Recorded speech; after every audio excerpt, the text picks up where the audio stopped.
Halo Sobat Spoiler, bagaimana kabarnya? Tentunya Millers doakan baik-baik saja. Jumpa lagi di channel Sektor Spoiler. Pada video kali ini, Millers akan bahas kelanjutan cerita dari Donghua series Battle Through the Heaven, episode 151.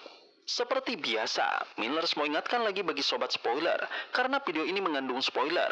Mimin sarankan untuk tonton dulu episode-episode sebelumnya, biar ngerti jalan ceritanya. Tapi buat Sobat Spoiler yang gak sabar dan udah siap dengerin kelanjutan ceritanya, langsung saja kita gas ke ceritanya. Di episode sebelumnya, upacara kedewasaan digelar meriah di hadapan seluruh klan Gu. Namun, kedatangan Xiaoyan langsung mendapat tantangan dari para sesepuh yang keras kepala. Ketegangan meningkat hingga Mang Tianqi, guru lama Xiaoyan, muncul dan menyelamatkan keadaan. Meski mendapat bantuan sementara, Xiaoyan harus membuktikan dirinya dengan menghadapi 100 serangan dari Gu Yao, jenderal terkuat muda dari klan Gu. Sebuah ujian berat yang menentukan tempatnya di mata para tetua dan di hati Sun Er. Gu Yao kemudian menantang Xiaoyan di tengah upacara setelah menunjukkan garis keturunan murninya dengan 8 bintang cemerlang. Dengan kekuatan es yang luar biasa, Gu Yao memulai pertarungan yang sangat menegangkan. Namun Xiaoyan dengan ketenangan yang luar biasa menanggapinya tanpa gentar. Ia melawan dengan kekuatan api langitnya dan teknik luar biasa, membuat arena menjadi lautan benturan energi. Pertarungan berubah menjadi simbol benturan kehormatan dua pemuda dengan kekuatan dan kebanggaan masing-masing. Saat Gu Yao mengeluarkan teknik pamungkas yang bisa menghancurkan segalanya, semua orang mengira pertarungan telah berakhir. Namun dari balik ledakan, Xiaoyan muncul kembali, terluka namun membawa kekuatan baru. Dengan teratai api kecil yang sangat mematikan, ia menghancurkan serangan Gu Yao dan hampir saja menang. Namun tiba-tiba, sosok legendaris penatua Tong Xuan turun tangan, menghentikan segalanya hanya dengan satu gerakan. Pertarungan berakhir bukan dengan kemenangan, tapi pengingat bahwa ada kekuatan yang lebih tinggi dari sekedar kekuatan fisik, yakni kebijaksanaan dan keseimbangan yang harus dijaga. Di episode selanjutnya, setelah berhasil menetralkan serangan Xiaoyan, penatua Tong Xuan menunjukkan sikap luar biasa dengan menyembuhkan luka-luka Xiaoyan menggunakan energi lembut dari ujung jarinya. Luka yang sebelumnya tampak parah seketika lenyap tanpa jejak. Xiaoyan membalas dengan rasa hormat dan ucapan terima kasih yang tulus. Meski tak mungkin mengalahkan Gu Yao sepenuhnya di wilayah klan Gu, tindakannya sudah cukup untuk menunjukkan tekad dan keberaniannya. Penatua Tong Xuan pun memuji ketegasan Xiaoyan, bahkan menyebut bahwa leluhur klan Xiao, Xiao Xuan, pasti bangga padanya. Tanpa banyak basa-basi, penatua Tong Xuan kemudian menyatakan Gu Yao kalah. Gu Yao sendiri terpukul hebat, menyadari bahwa jika bukan karena campur tangan sang penatua, nyawanya mungkin sudah melayang. Harga dirinya hancur, namun ia tak punya pilihan selain mengakui kekalahan. Dengan suara tertahan dan hati yang berkecamuk, Gu Yao akhirnya mengucapkan dua kata yang berat baginya, "Aku kalah." Stadion pun sunyi, seluruh anggota klan Gu terperangah. Mereka tak pernah menyangka kebanggaan mereka akan kalah oleh seorang pemuda dari klan Xiao. Kemenangan Xiaoyan mengejutkan banyak orang, termasuk pemuda-pemuda dari klan Gu seperti Lin Xiu dan Lin Chuan. Namun, Gu Zhen, tetua muda yang lebih bijak, melihat lebih dalam. Ia menyadari bahwa Xiaoyan bukan sekedar lawan biasa. Pengalaman dan pertarungan hidup mati telah membentuknya menjadi sosok yang sangat tangguh. Ia memperingatkan semua orang agar tak meremehkan pemuda itu, karena kekuatannya jauh lebih dalam dari yang terlihat. Di balik hutan, tiga sosok misterius menyaksikan pertarungan dari kejauhan. Mereka membicarakan kekalahan Gu Yao dan kekuatan luar biasa Xiaoyan. Salah satunya bahkan mengakui, jika kekuatan mereka setara, Gu Yao akan kalah lebih cepat. Sang pemimpin dari ketiganya, berpakaian hijau sederhana, menyatakan bahwa Xiaoyan memiliki ketenangan luar, namun menyimpan kekejaman hasil dari pertarungan hidup dan mati. Ia juga memperingatkan, jika Xiaoyan dibuat marah, akibatnya bisa sangat mengerikan. Di akhir obrolan, terungkap bahwa sang pemimpin berhasil mencapai kelas 9 garis keturunan. Namun, tetap belum mampu menyamai kekuatan Sun Er. Kembali ke arena, penatua Tong Xuan memerintahkan Xiaoyan dan Gu Yao untuk kembali ke tempat duduk. Dengan anggun, ia memulihkan arena yang hancur, mengembalikannya ke kondisi semula hanya dengan satu gerakan tangan. Ia pun mengumumkan bahwa ia sendiri yang akan memimpin upacara selanjutnya, membuat para sesepuh lainnya terkejut namun segera menyingkir dengan hormat.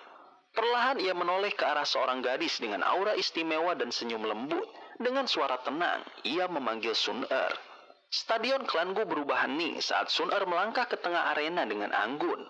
Keberaniannya terpancar setelah menyaksikan pertarungan sengit antara Xiaoyan dan Gu Yao, yang meskipun penuh luka, berhasil dimenangkan oleh Xiaoyan. Kemenangan ini membuatnya mendapatkan pengakuan dari para tetua.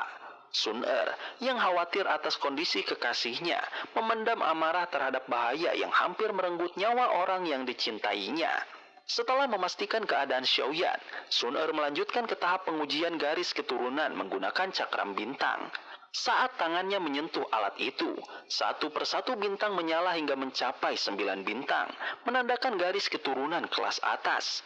Namun, yang membuat semua orang terpana adalah kemunculan bintang ke-10, yang sinarnya begitu terang hingga memecahkan alat pengujian dan memancarkan cahaya emas ke langit.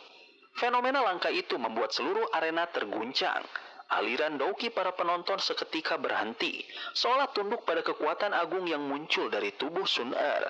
Ini adalah pertanda bahwa ia memiliki garis keturunan dewa, sebuah berkah langka yang hanya muncul sekali dalam 1000 tahun. Semua orang menyadari bahwa Sun Er bukan sekedar gadis berbakat, tetapi pewaris kekuatan luar biasa yang bisa mengubah nasib klan Gu. Para penatua dan anggota klan Gu langsung berlutut penuh hormat. Rasa takjub dan kebanggaan memenuhi hati mereka.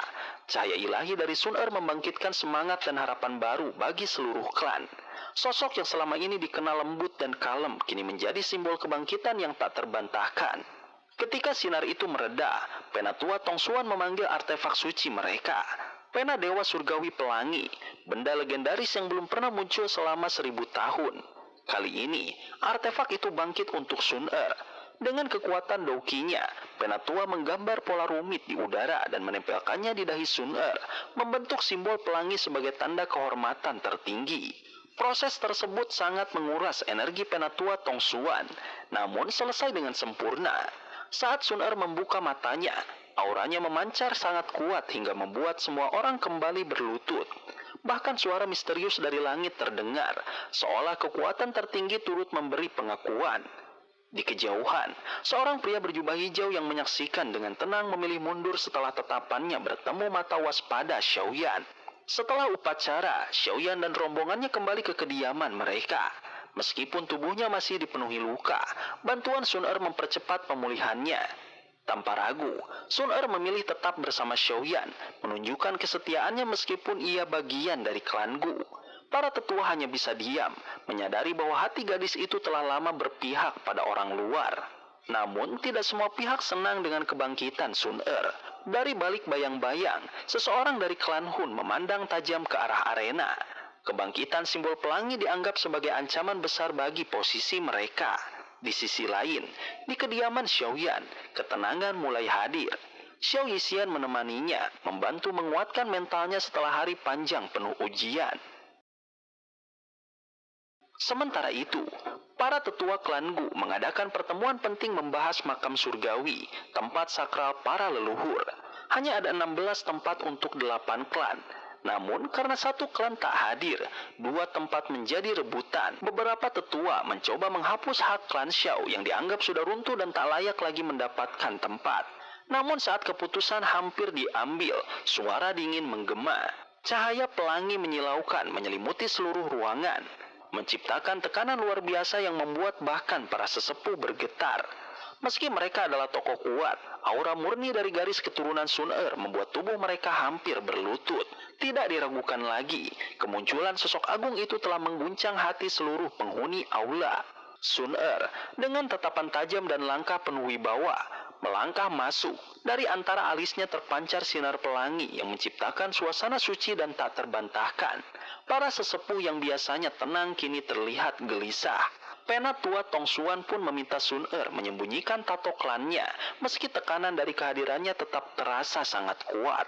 Dengan tenang namun penuh ketegasan, Sun Er mendekati meja rapat. Tatapannya menunjukkan amarah yang ditahan. Ia sadar para sesepuh enggan mengakui keberadaan Xiaoyan, meskipun pria itu telah berjuang keras membuktikan dirinya. Saat ditegur oleh Gusan, Sun Er mengungkapkan kebenaran yang sulit dibantah.